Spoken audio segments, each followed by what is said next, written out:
Slating Channel 2 The People, episode number 22-80, VTR 112480.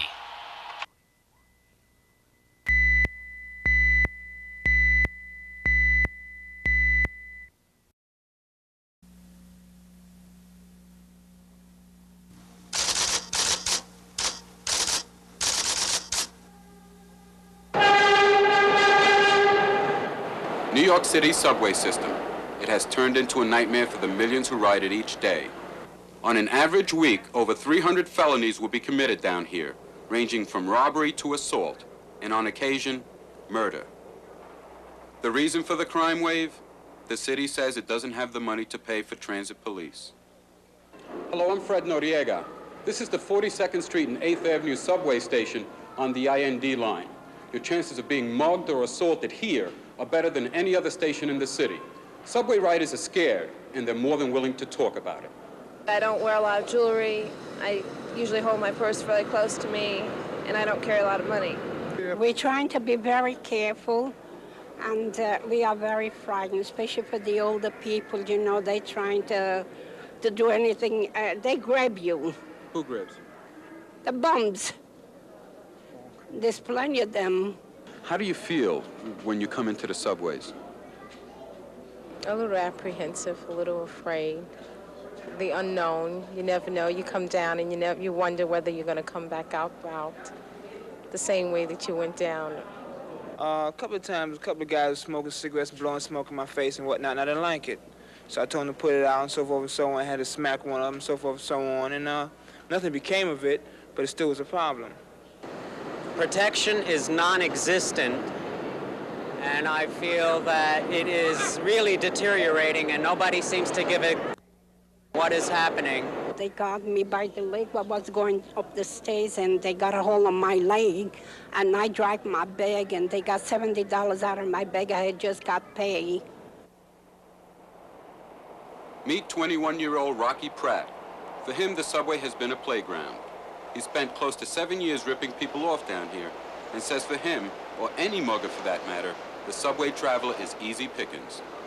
It was like a game to us, but to me, you know. I mean, we would go down there with the attitude that the police couldn't bust us, nobody could really harass us, you know, any gang that wanted to throw down with us couldn't bother us, and we would do what we wanted on the trains. It would be like our choice, you know, to take anything that we wanted to take. I'm Marie Torrey. This report on the public frustration with subway crime will take me to the offices of Mayor Koch, Transit Police Chief James Meehan, and William McKechnie, who is the union voice for the almost 2,300 transit police officers. I'll be asking the same kind of questions you've been asking. Why is there crime in the subways, and how long is it going to go on before something is done about it? On this edition of Channel 2 The People, I will talk to victims and muggers, and I'll also be riding with the angels.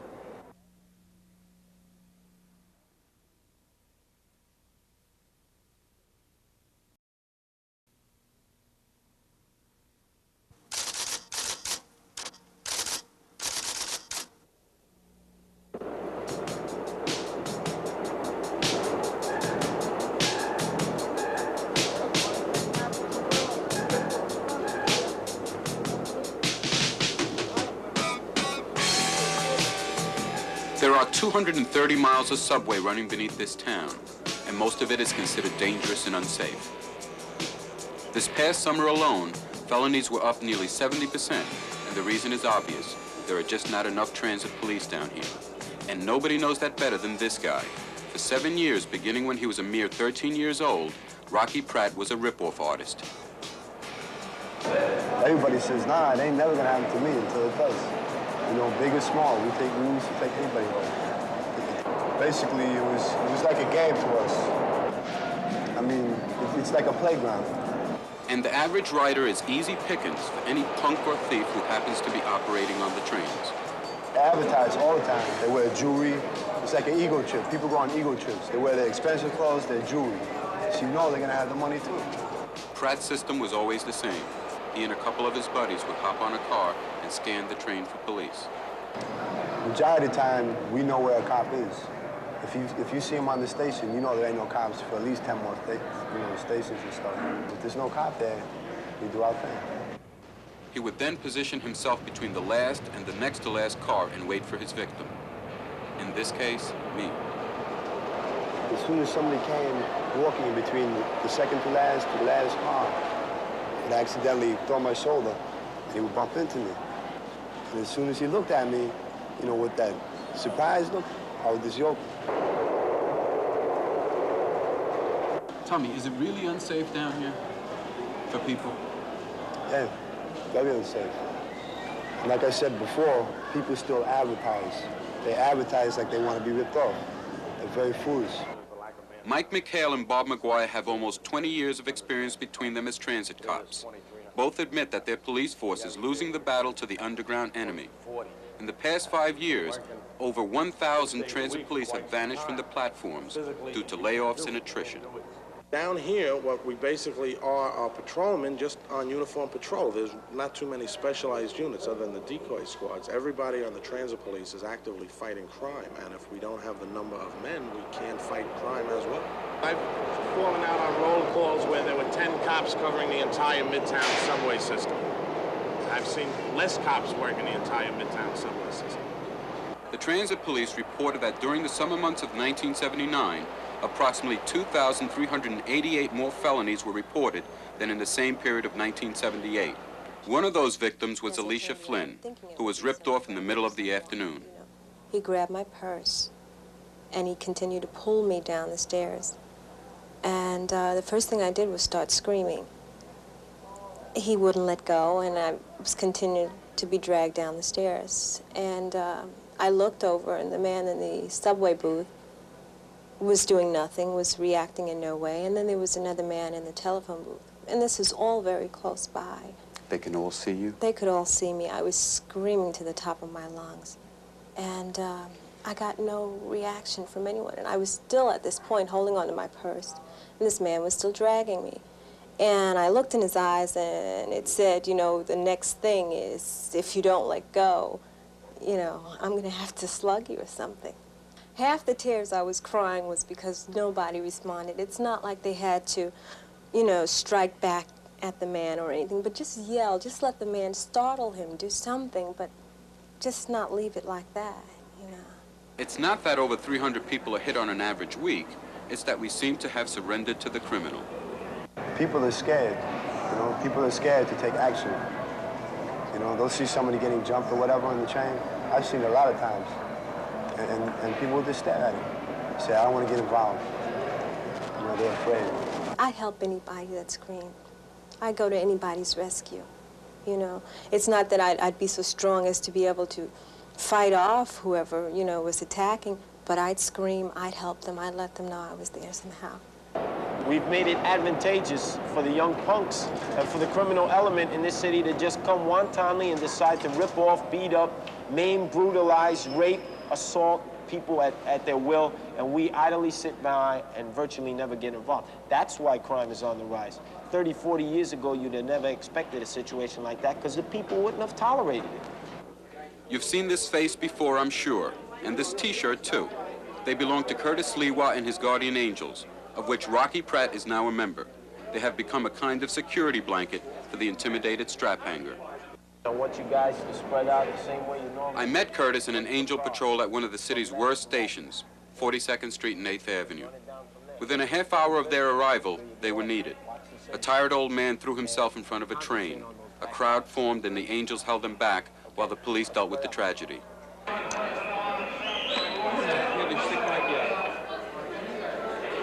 I notice that the guardian angels are here. Are they helpful under these circumstances? In this particular situation, they did assist us in that they held back the people from their morbid curiosity, and also they blocked the scene. What would have happened if they weren't here? We would have done it. But if you weren't here?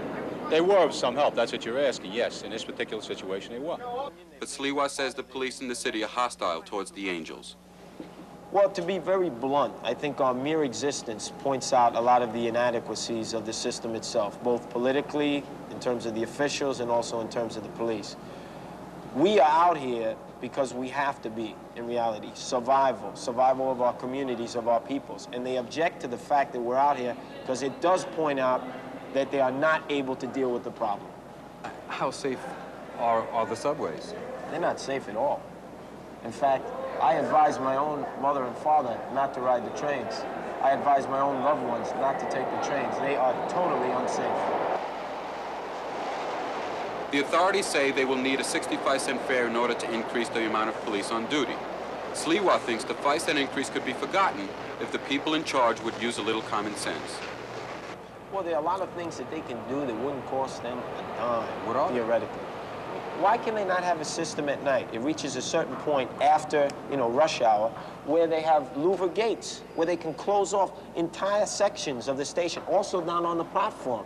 Why do they have 8, 10 cars running after 8 o'clock at night? You have people spread out continuously throughout the train. Every train I see late at night after 8 o'clock, you notice broken windows in the back trains. Why? Because the trains are so spread out that there's nobody ever in the back cars. All the troublemakers go back there, vandalism. The city isn't using logic. All this graffiti vandalism problems can be easily solved by closing off massive portions of our unused stations at night and then opening them back up in the morning for rush hour. Officers Michael and McGuire say the subway itself is indeed part of the problem. When people come from the street into the subway, they're in a foreign environment. Right away, they're uncomfortable. The layout of the subway, the architecture of the subway is very conducive to criminals because there's a lot of corners, a lot of areas that are, they're not secured. It almost sounds like if you want to travel, don't travel in the subway. Well, you have to know what you're doing. And I think with a little education of people who ride the subway, it's become a person who rides the subway will ride it twice a day, every day, 5 days a week. And to them, they've become acclimated to all the noise and the dirt and the darkness, and they don't think to protect themselves from the criminal, and they have to take an active part in protecting themselves. Still, most riders seem to be willing to pay the extra nickel. I'd pay 25 cents more to get more protection and to get cleaner cars and to get better service. This is a disgrace, what's happening here. Well, if it can be guaranteed that there will be more police protection, okay. But if there's really no guarantee, I don't think they should raise the fare. Well, the fare has gone up, and I don't see what I'm getting out of it. 5 cents more, and I can be sure I'm going to be protected, sure. Would you pay 5 cents more on the fare to get more police? Oh, yeah, sure. Yes, I would. Yes, I would. The 5-cent increase may be a start toward making our subways a reasonably safe place to be. But until that time comes and more policemen are made available, each rider will continue to ride in fear, on their own, alone.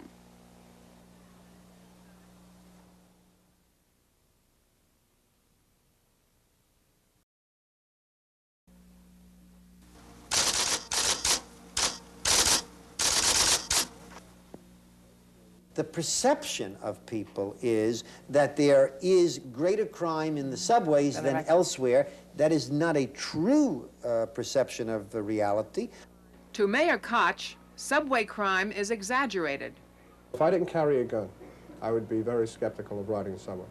I have a mother who's a senior citizen who lives in the city, and I am very frightened when she does use the subway. Transit Police Union head William McKechnie says that if subway crime is not checked, the city could fall apart. Crime-free is a tall order to begin with. I mean, I don't know, when you talk crime-free, that's probably an impossible order to say crime-free. Subway crime, like the weather, produces a lot of talk. Nobody's happy with subway conditions. The riders complain that they take their lives in their hands every time they use the subway. The transit police say there just isn't enough of them to make it a safe subway system. And the people in charge feel pressure on all sides to do something, anything, to keep out the hoodlums. How to accomplish this feat? Even the leaders who have gone on the record do not agree on the situation or how to make it better.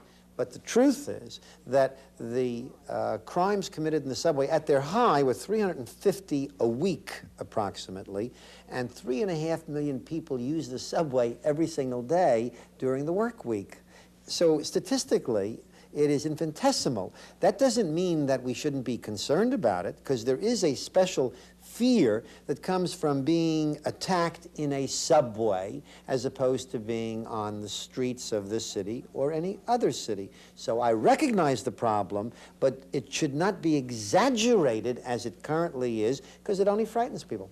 I think subway crime is a reality. Unfortunately, the mayor likes to look at the perception of it rather than the actual crime problem. Meaning? Well, the city and the administrators of my department are both guilty of the same thing. Rather than addressing the crime problem, they've sought to address the public's perception of crime. My feeling is that the only way to deal with perception of crime is to actually reduce crime, and then the public will perceive the subways as safer. When we can cut the amount of crime in the subways will be actually safe. And I see it as a responsibility of both the administration of the city and the administration of the transit police not to make the public feel safe, but to make them actually safe. New York City is not the crime city of the United States, nor are our subways. If you go to Detroit, you are much more unsafe than in New York City, or Tucson, because the crimes are greater in 12 other cities in this country. That's no answer. We're trying to deal with it. But when a crime takes place on the subway system of New York, you read about it in Tokyo. Did you know that today, I am sure there were crimes in the Tokyo subway system, but did you read about it in New York? You did not. Anything that happens here is big-time news. Mr. Mayor, if crime in the subway is not the problem that I think it is, why would you raise the fare 5 cents to help combat crime in the subways? I'll tell you why. Firstly, I'm not denigrating the fact that people are concerned about crime in the subways, and the crime has to be in some way or other addressed. I'm giving you simply the proportions of it. Between now and December 31, we have agreed to put in over $1 million a month to provide additional patrol strength in the subways. We are already spending, so everybody should know, $106 million in city funds for cops only for the subway system. Well, if the board and the public sees its way clear to giving a 5 cent or coming up with a 5 cent fare that would be dedicated to security or to transit police officers, and I think that's the sense of what people are talking about, I would certainly feel good about it. It would give us an additional number of police officers, somewhere upwards of 12 to 1,300. And if that were the case, I could assure the public that as long as I'm the chief, that money would be spent only for police officers out on the system, absolutely, and for no other purpose. In 1975, we had 3,200 police officers. The subways were relatively safe. We didn't see the subways every day in the headlines or on all the TV stations with the heinous crimes that we now see. The subways were relatively safe. We have 2,200 police officers today, 1,000 men we've lost in 5 years. The subways are not safe now. And until we get those police officers back, and believe me, I'm not just speaking as a union official who wants to see these men back. I was hired in 1965 when Mayor Wagner addressed the problem and increased the force from 900 to 3,600 in a period of a year and a half. The subways turned around and they were safe. It's an obligation of this city to make the subways safe again because they're the lifeline of the city. And if the subways don't run, and the people are afraid to use the subways, the city is going to fall apart.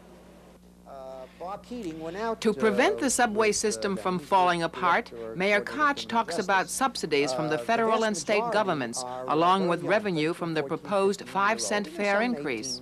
I asked Mayor Koch if it wasn't a case of the subway system needing all the help it can get. Of course. Okay, well, why do you feel as you do about the guardian angels, then? Well, let me tell you the way I feel, because you make it sound pejorative. May I tell you how I feel? Please. Bob Keating went out with them. He's the director or coordinator of criminal justice. The vast majority are very young, 13, 14, 15-year-old, and there's some 18, I suppose, maybe above that as well. I don't think I would have the greatest of, sense of good feeling putting the city in the hands of a 13-year-old, right, necessarily. Now, maybe, but I'd have to be convinced about that. He tells me that he was out with them. They generally go in groups of 10 or 12, and that's fine with me. But assuming for a moment we were to confer special status, that they were like auxiliary police of their own nature. You know, that's what they're talking about. A special group like cops, but their own. Well, then we would become liable for their actions, before I place the city behind a group, I want to be sure it's trained. I want to be sure that they carry appropriate identification papers. And I'm willing to work with them. I'm not against them. I don't have a particular problem with the Guardian Angels. I would like to have a closer relationship with them, and as you probably know, I did meet with Curtis Sliwa and laid out a program which I asked him to consider, and he felt that he wanted to continue working on his own and independently. I would certainly like to have a situation where we would be working closer together. But why can't you have a closer relationship? What is keeping you and him from having this close relationship? Well, I think that he has made his position quite clear that he does not want to have the kind of a relationship that we would prefer, which would be that they would operate as a form of an auxiliary of the Transit Police Department, and that we would issue them identity cards and that they would let us know when they'd be working on the system. He feels that that's not the direction in which he wants to go, and therefore that's the reason we aren't working closer. I think Chief Meehan is yielding to the pressure that is being brought to bear by the media. In fact, in my conversation with Chief Meehan, excuse me, he was quite concerned as to the reports and the editorials, how the editorials depicted the situation. And he was somewhat yielding to it. And I felt that he was, in a way, abdicating his responsibility to the citizens by just yielding to media pressure. The media can say what they want, do what they want. A lot of times they're right. But I think when it comes down to police professionalism, and you have a professional police officer such as Chief Meehan charged with that responsibility, I don't think he should yield to any pressure, no matter where it comes from. Good or bad, the Guardian Angels are a result of the public concern over subway conditions, a concern that also is causing the city leadership to react, to respond to the public demand for a safe subway system in New York City. One day, when you're not mayor of New York City, do you think you'll use the subways? You don't need a car in the city of New York, and so when I go back to private life, I don't expect to have a car. Well, you have a real incentive to get rid of crime in the subways then, don't you? Well, I do. Even though I expect to be here for a total of 12 years, I will nevertheless keep it as my top priority.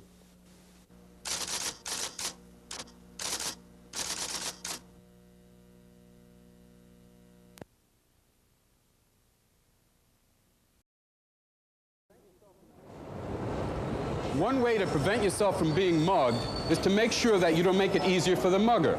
The police department has come out with a list of suggestions to help you. Don't display your money needlessly. Don't stand at the platform edge or at the end of an empty platform. And make sure that your handbag is close to your side. If you've been drinking, keep out of the underground. Don't sleep on the subway. Carry your wallet in a rear pocket, and don't expose jewelry. Beyond that, good luck. Fred? For Marie, Tori, and myself, goodbye. We'll see you next week.